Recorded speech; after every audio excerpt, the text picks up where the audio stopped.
Hello and welcome to a special Pray Vote Stand. I'm your host, Tony Perkins, president of Family Research Council and FRC Action in our nation's capital. Next Tuesday, November the 8th, voters will go to the polls and vote in the 2022 midterm elections. Now, what's significant about this? Well, this election is the first chance the citizens of America will have to communicate directly to the leadership of our country if they approve or disapprove of the direction that President Biden and the Democrat-controlled Congress have taken the nation in the last 2 years. Now, here is what folks should be asking themselves as they go to the polls and vote. Are we better off morally, spiritually, economically than we were 2 years ago?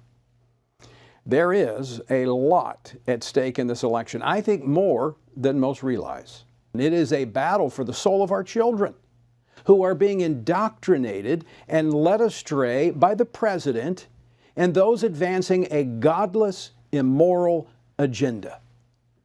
This election will determine whether this assault on the family and on morality in America and the law continues, or if it is checked by a new congressional majority. This battle for the soul of our nation is reason to pray for our nation and why we gather tonight. Now, recent polls predict a red wave that will sweep Republicans to control the House and possibly the Senate next week. But that sounds nice. But keep in mind, polls don't vote. People do. It is absolutely essential that you vote and that you encourage other believers to vote for biblical values and those candidates who most clearly align with those values. I wrote a very short book. It's called Letter to the American Church. And what it says in a nutshell is that where we are now in America, and I say this with tremendous gravity, there's just no way around this, where we are now in America is because of the silence of the American church on all of these issues that we ought to be shouting about. And it parallels precisely the silence of the German church in the 1930s. Because I wrote a book on Dietrich Bonhoeffer, I know about that period. And when the German church was silent in the 1930s, they didn't realize that their silence would lead to satanic horrors. They just thought, oh, well, we're just the church. We just want to stay in our lane. We just want to preach the gospel. We don't want to go up against, we don't want to get political. And they kept their mouths shut when God was asking them to speak and to be bold and to live out their faith boldly. They were silent. And once they woke up, it was too late. And I'm saying in this book, Letter to the American Church, that the American church now is guilty of exactly the same thing. There are pastors and Christian leaders across this country that are being deadly silent on issues of profound concern to every single American.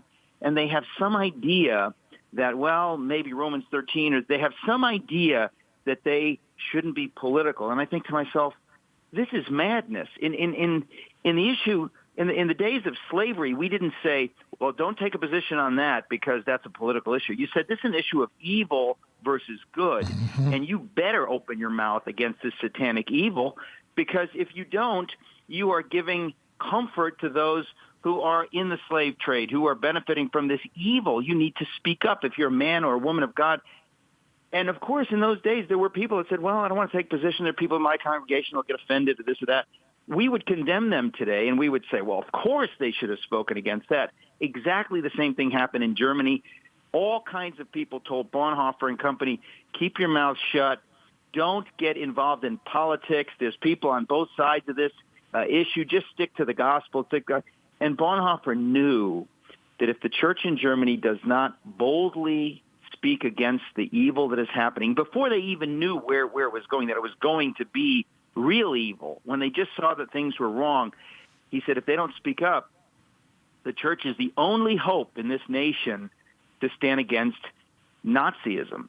And the church dithered and had excuses, and by the time they understood, many of them, many good men got this wrong, and by the time they woke up, it was too late. And my thesis is that that's precisely where we are in America today. There are tons of pastors and Christian leaders that are being silent on a raft of horrible things that are happening. They should be screaming from the rooftops, and they're sending mixed messages. They're giving you the impression like, well, it doesn't matter which side you're on politically.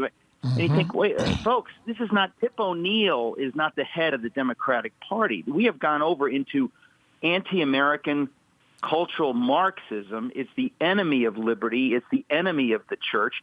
If you don't speak up, God will hold you accountable. And so my book is a cry from the heart to believers in America. I wish every pastor could get a copy. It's the shortest book I've ever written, but without any question, as you can tell, it's the most serious book I've ever written. I've never written anything like this.